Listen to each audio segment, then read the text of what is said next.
Bonjour et bienvenue dans cette nouvelle vidéo. Pour cette vidéo, on va parler de l'épreuve management de l'équipe commerciale et plus particulièrement de deux notions que sont le diagramme de Gantt et le réseau PERT. Ce sont deux outils qui vont permettre la même chose, c'est-à-dire de planifier les tâches pour l'organisation d'un événement. On va voir ensemble et s'appuyer sur le cas E. Leclerc-Averme, qui est l'étude de cas qui est proposée pour les étudiants de BTS de cette année, donc 2025. Et on va s'appuyer sur les rétroplanning qui composent l'une des annexes.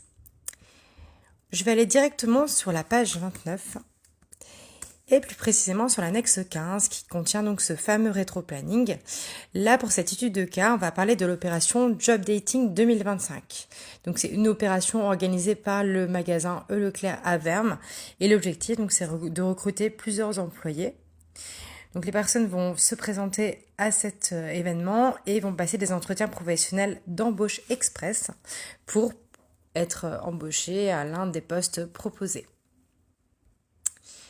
Pour ce faire, vous allez avoir donc juste en dessous le rétroplanning lié à cet événement. Je vais présenter un petit peu les différentes colonnes du rétroplanning avant de s'attaquer au diagramme de Gantt par lequel on va commencer. Donc dans ce tableau, vous avez des lettres. Donc ici, c'est de A à N. Une lettre pour chaque tâche réalisée dans le cadre de cet événement. Ensuite, vous avez le nom de la tâche, donc en quoi elle consiste exactement. Ensuite, sa durée, combien de temps elle dure, donc en jours ici. Faites attention parce que parfois sur certains rétroplanning, ça peut être en semaine pour des événements qui durent un peu plus longtemps, donc lisez bien. Là, en l'occurrence, c'est en jours. Et juste ici, la dernière colonne, donc ce sont les tâches antérieures. Donc là, si on regarde par exemple, la première tâche n'a pas de tâche antérieure, la deuxième tâche, la tâche B, vous voyez ici c'est marqué tâche antérieure A, ça veut dire que pour réaliser la tâche B, il faut déjà qu'on ait réalisé la tâche A, donc c'est la tâche qui va être juste après celle-ci. Donc tâche antérieure, c'est la tâche ou les tâches qui vont être réalisées, qui doivent être réalisées avant la tâche dont il s'agit. Alors là, j'ai pris un tableau sur Excel et j'ai déjà noté les tâches de A à N. N'oubliez pas que lors de l'épreuve du BTS, c'est une épreuve écrite et du coup, assurez-vous d'avoir suffisamment de place pour tout votre diagramme. Je vous recommande tout simplement de faire un brouillon si vous tombez sur cette question au BTS, ce qui vous permettra après de le recopier au propre et de savoir exactement la place dont vous avez besoin pour le réaliser. Donc là, j'ai bien noté les colonnes de A à N. C'est tout ce que vous avez besoin de noter au début. Voilà, on va commencer ici. Je vais me mettre ici sur le rétroplanning. Lors du BTS, ce que je vous recommande de faire si vous tombez sur une question comme celle-ci, et même pour toutes les autres questions, c'est vraiment que lorsque vous allez répondre à une question, vous regardez de quelle annexe vous avez besoin. Là, donc si on vous pose la question sur la durée d'un événement, vous prenez cette annexe-là, vous la sortez du dossier, vous la mettez vraiment face à vous, à côté de vous, et puisque vous allez vraiment avoir besoin de vous en servir pour créer le diagramme de Gantt ou le réseau PERT. On commence donc avec le diagramme de Gantt. Je mets juste ici. On va commencer avec la tâche A. Le rétroplanning nous indique que la tâche A, elle va durer 2 jours et on nous dit évidemment, qu'il n'y a aucune tâche antérieure, donc c'est barré, donc c'est la toute première tâche. Je vous la fais démarrer ici. Là, en utilisant Excel, je vais la représenter avec des petites cases en rouge, mais matérialisez bien sur votre papier, c'est 2 jours pour qu'on comprenne bien que c'est 2 jours que vous comptabilisez. Vous allez voir qu'à la fin, ça va évidemment vous servir pour comptabiliser tous les jours nécessaires pour organiser l'événement. Ensuite, je vais prendre ma tâche B. La tâche B, recensement des postes à pourvoir. Là, elle dure 5 jours et la tâche antérieure est la tâche A. Donc, je reviens sur mon tableau et je vais tout simplement ajouter 5 cases. Juste après, vous voyez ici la tâche A. Je continue. Ensuite, on est sur la tâche C. La tâche C, elle dure 3 jours et la tâche précédente est la tâche B. Donc, j'avance ici. 3 jours juste ici. Voilà, 3 jours. Et j'indique du coup qu'on a effectué la tâche C à ce moment-là. Ensuite, je prends ma tâche D qui est 3 jours et qui succède à la tâche C, la tâche D. Donc ici, on continue avec 3 jours. Hop. Pour l'instant, c'est très simple, hein, pas de difficulté particulière. Ensuite, on va avoir la tâche E. Là, quand même, c'est particulier parce que là, vous voyez, la tâche E, elle dure 2 jours. Et là, on nous indique la tâche antérieure A. C'est-à-dire qu'il faut au moins que la tâche A soit réalisée pour pouvoir débuter la tâche E. Donc du coup, tout simplement, là, vous êtes sur la ligne E. Vous allez revenir à la tâche A qui est juste ici. Et vous allez pouvoir faire démarrer la tâche E juste après. Ici, vous avez donc la tâche E qui est réalisée et qui dure 2 jours. Donc cette tâche, ça indique que vous pouvez la commencer après la tâche A, c'est tout à fait faisable. Vous n'avez pas besoin d'avoir réalisé les tâches B, C et D pour la commencer. On continue, on va prendre ensuite la tâche F qui dure 1 journée et qui va succéder à la tâche D. Donc là, je reviens sur ma tâche D ici. J'avance. Et là, je suis sur ma tâche F. Et donc, je viens rajouter une case en rouge. Je continue avec ma tâche G qui dure 1 journée et qui succède à la tâche F. Hop, ici, ma tâche G. Maintenant, on va passer à la tâche H. On va se remettre sur notre tableau et on voit que la tâche H dure 1 journée et qu'elle succède à la tâche G. Donc là, simple, on va la faire démarrer après la tâche G et on la fait bien durer 1 journée. Hop, voilà, on continue.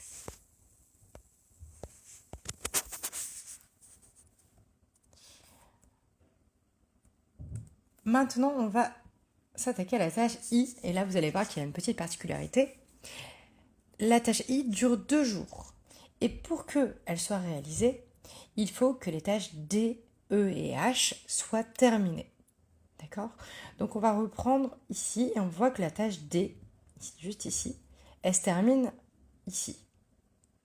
On voit que la tâche E, elle se termine ici. Et la dernière tâche, donc la tâche H, elle se termine ici. Donc la tâche la plus éloignée est la tâche H. Donc si on veut que ces 3 tâches soient réalisées, on va prendre en compte la tâche H pour faire démarrer la tâche I. Donc la tâche I démarre à ce niveau-là. Et la tâche I, elle dure 2 jours. Donc on va remplir 2 petits carrés.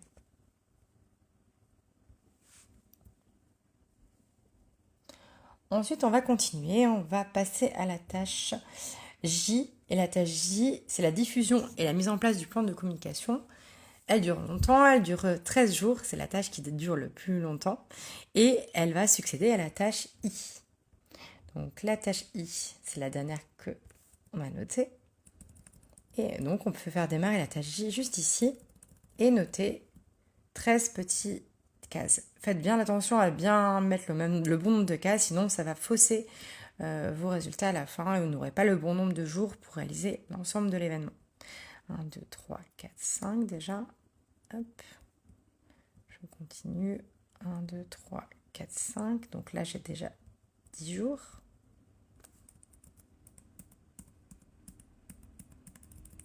Et il me manque 3 jours. Voilà. Donc là, j'aime bien mes 13 jours. Et on va pouvoir continuer sur la tâche suivante. Là, on passe à la tâche K. La tâche K, elle dure 2 jours. Et la tâche antérieure est la tâche H. Donc la tâche H se termine, c'est la ligne 10. Elle se termine juste ici. Et donc la tâche K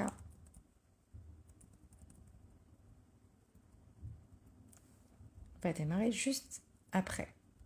Et là, on nous dit qu'elle dure 2 jours. Donc, je vais bien remplir 2 carrés. Voilà. On continue avec la tâche L. La tâche L dure 1 journée et les tâches précédentes sont les tâches J et K. La tâche J, hop, elle est juste ici, ligne 12. Donc, la tâche J, clairement, on voit que c'est quand même la plus longue puisqu'il n'y a aucune autre tâche qui est après elle. Et la tâche L, elle dure une journée. Donc on va prendre une journée, juste en dessous ici, pour la tâche L, une journée. Et donc la tâche L est bien après les tâches J et K, puisque la tâche K s'arrête ici. Et la tâche J s'arrête juste ici. On continue avec la tâche M qui dure une journée après la tâche L. Donc là, pareil, on suit de toute façon. Hein. On continue avec cette tâche L. La tâche M, pardon. La tâche M. Et enfin, la tâche N qui dure 5 jours après la tâche M. Donc, c'est toujours la suite. On pourrait prendre ici 5 cases. Là, c'est vrai que j'avais des cases un petit peu grandes pour vous montrer un petit peu ce que ça donne. Si je dézoome comme ça, hop, voilà, ça vous donne un aperçu ici. Vous avez toutes les tâches. Et ici, vous avez donc la durée de chacune qui est indiquée juste ici. Une fois que vous avez terminé ça, donc vérifiez bien que vous avez le bon nombre de cases par rapport à chaque jour. Comme je disais, sinon ça va fausser vos résultats. On va venir ici, dans cette petite ligne qui est restée vide, noter des chiffres à partir de 1, puisque on va essayer de savoir combien de jours il faut pour l'organisation totale de l'événement. Donc là, vous voyez, je mets 1, 2, 3, 4, 5, 6, 7, etc. 8, 10, 12, 13, 14, 15,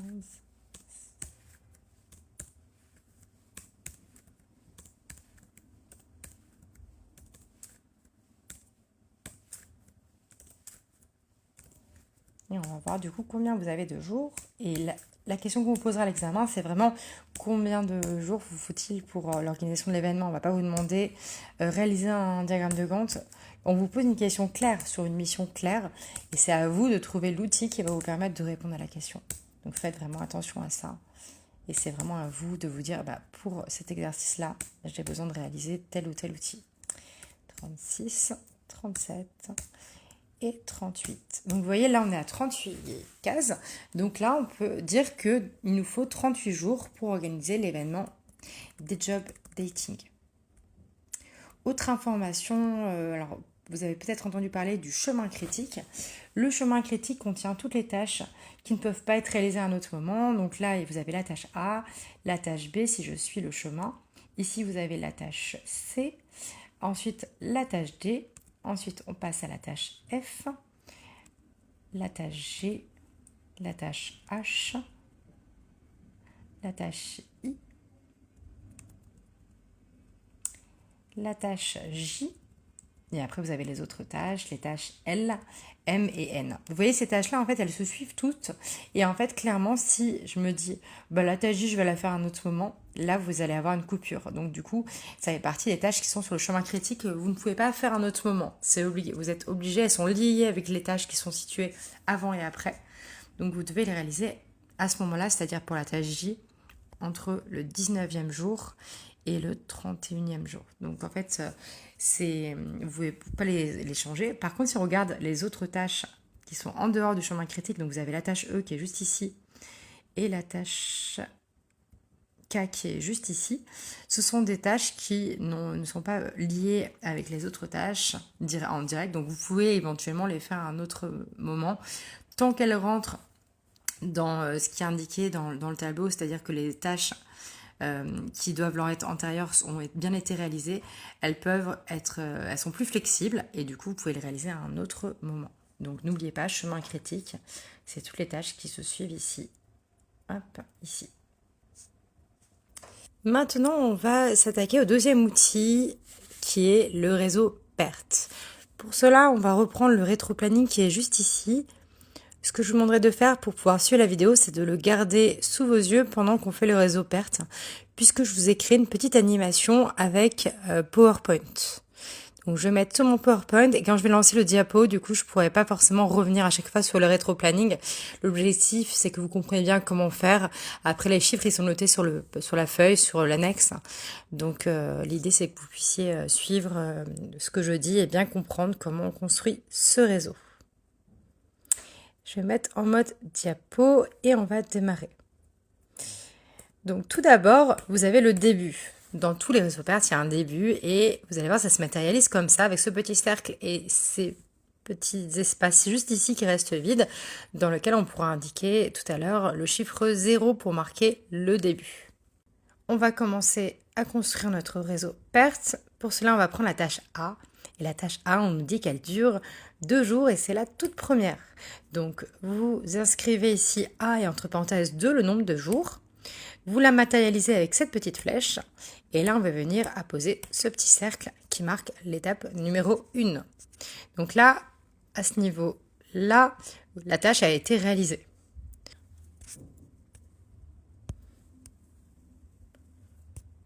On continue avec la tâche B qui vient succéder à la tâche A et qui dure 5 jours. On fait la petite flèche et on va indiquer, du coup, c'est la deuxième étape. On continue avec la tâche C qui continue le chemin, à tracer le chemin critique et qui suit la tâche B. Et là, on est sur l'étape 3. Donc là, c'est entre parenthèses 3. Donc la tâche C dure 3 jours. Et 3 parce que c'est la troisième tâche. La tâche D suit la tâche C. Elle dure également 3 jours. Et elle vient marquer cette petite étape 4, quatrième tâche. Là, pour la tâche E, on nous a dit qu'elle était rattachée à la tâche A, puisque c'est la tâche A qui lui est antérieure. Donc, on vient la matérialiser de cette manière-là, avec la flèche. Là, je l'ai mis assez haute. On est sur la 5e étape, ici. Donc là, vous avez noté 2, parce que c'est 2 jours. La tâche 2 dure 2 jours. Mais en fait, elle doit être reliée au réseau. Sinon, c'est un réseau auquel il va manquer des branches. Et la tâche 2, vous devez la rattacher au réseau. Pour cela, vous allez tout simplement tracer une petite flèche, comme celle-ci, qui va indiquer que la tâche E vient rejoindre la tâche D. Puisque dans l'ordre, c'est A, B, C, D, E. Donc la tâche E vient après la tâche D. Mais comme la tâche E dure 2 jours et qu'elle est matérialisée ici, vous indiquez E et entre parenthèses 0. C'est-à-dire qu'il n'y a aucun jour qui est comptabilisé ici. Qu'est-ce que ça nous dit finalement? C'est que la tâche E dure 2 jours et qu'elle doit être réalisée après la tâche A, forcément, mais du coup, elle doit être réalisée, elle doit se terminer juste quand la tâche D est terminée également. Donc, vous voyez, en fait, si vous voulez, là, pour être plus clair, ce laps de temps ici, la tâche E doit être réalisée. L'important, c'est vraiment qu'elle suive la tâche A. La tâche F suit la tâche D, donc on reprend notre chemin critique. Elle dure 1 journée et on en est à l'étape numéro 6. La tâche G dure 1 journée également.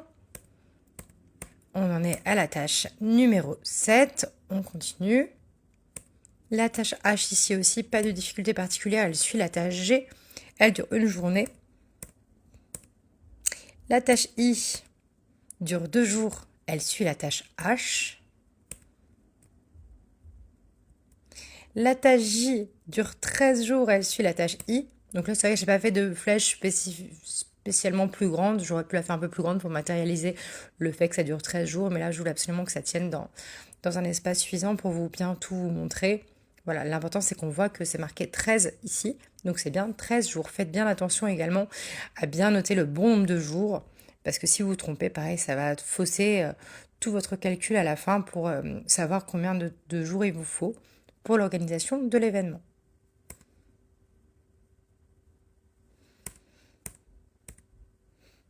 La tâche K, comme on l'a vu, elle est liée à la tâche H. À la fin de la tâche H, elle doit être réalisée après la tâche de mémoire DEH. Donc du coup, elle est rattachée ici. Et là, vous allez noter le nombre de 2 jours. On va faire exactement le même système qu'on a fait ici pour la tâche E. On vient marquer donc le fait que c'est la tâche 11. Et comme il faut la relier avec le reste, on va venir tracer une flèche juste ici et noter K0, puisque les 2 jours sont déjà comptabilisés juste ici. Et là, vous voyez que le réseau commence à se construire, donc toutes les tâches sont liées. Et on va pouvoir avancer. La tâche L dure 1 journée. Là aussi, pas de problématique particulière. Elle suit la tâche J qui est juste là. 12, elle dure une journée et elle matérialise l'étape 12. On continue avec M et N qui également sont les tâches sur le chemin critique.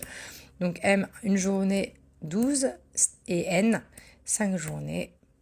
Et là, comme on est à la fin, c'est la dernière tâche, la tâche N, on va venir apposer la fin. Donc on a bien un début et une fin. Donc là, vous voyez, on a tracé déjà le réseau PERT. Ce qui nous manque, c'est de connaître le nombre de jours qu'il vous faut pour réaliser toutes ces tâches-là. Mais là, on peut déjà voir, si on observe ici le chemin critique, on l'observe juste ici avec toutes les tâches qui sont ici et qui ne peuvent pas être réalisées à un autre moment. Maintenant, on va venir apposer dans les petites cases.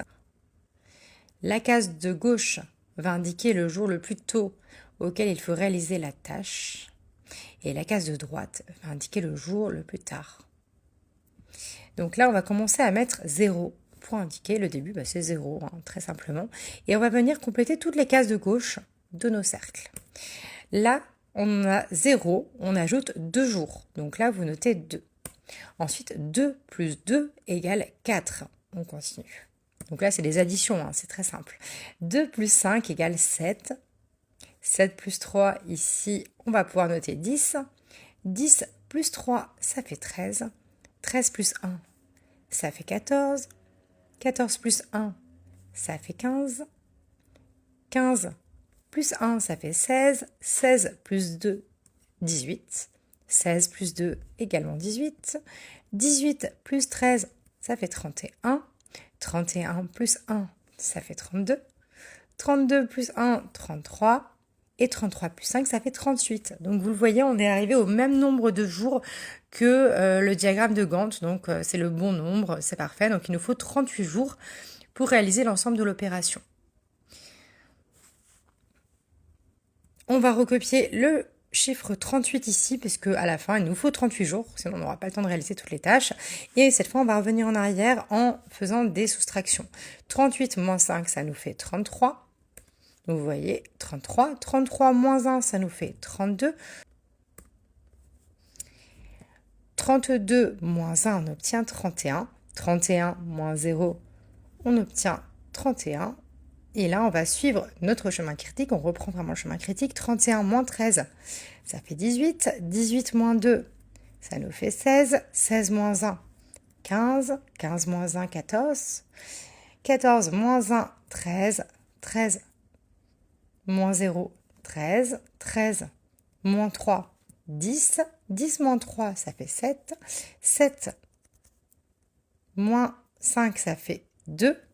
Et 2 moins 2, ça fait 0. Donc là, on a terminé de tout compléter. Et vous devez vous apercevoir que toutes les tâches situées sur le chemin critique ont le même nombre de jours. Donc vous voyez, la tâche, si on prend par exemple la tâche C, elle doit forcément être terminée au 10e jour. D'accord ? Elle ne peut pas être réalisée à un autre moment. C'est 10, 10, elle doit être terminée le 10e jour pour pouvoir commencer la tâche D. Si on veut tenir les 38 jours, il faut impérativement que cette tâche soit réalisée à ce moment-là. Si une tâche prend plus de temps, ça va décaler toutes les autres tâches.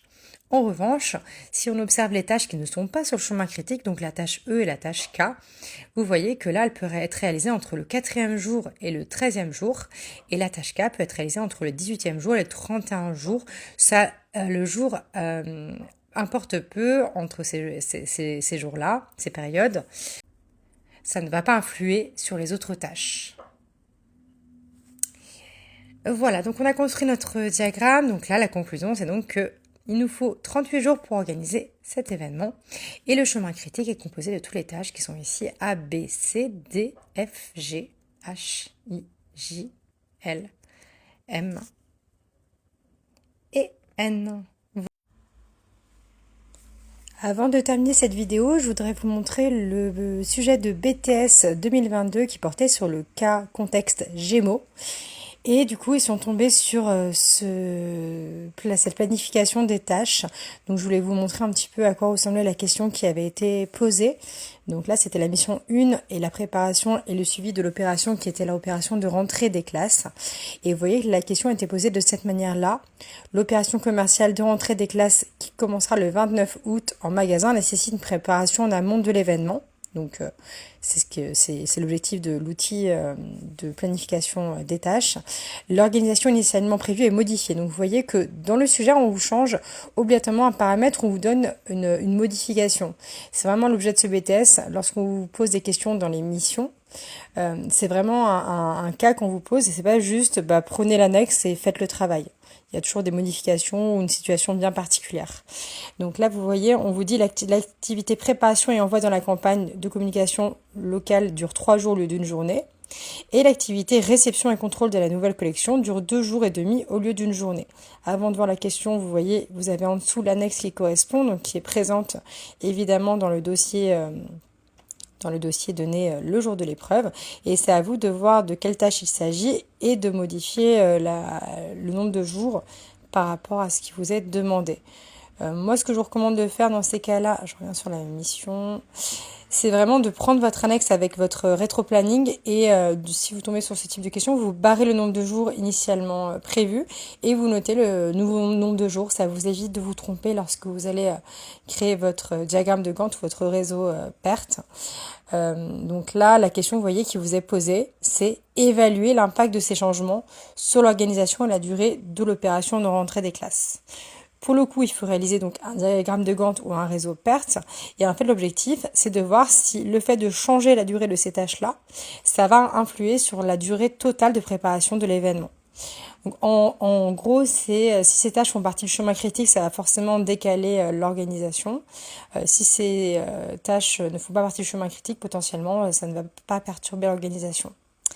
Voilà, c'était juste pour vous montrer à quoi pouvait ressembler une question donnée au BTS. Voilà, j'espère que cette vidéo vous a plu et vous aura permis de mieux comprendre ces deux notions. Je souhaite aux étudiants de deuxième année de bonnes révisions pour vos épreuves. N'hésitez pas à me suggérer des idées de sujets sous les vidéos. Je serai ravie de pouvoir créer des vidéos selon vos recommandations. À très vite!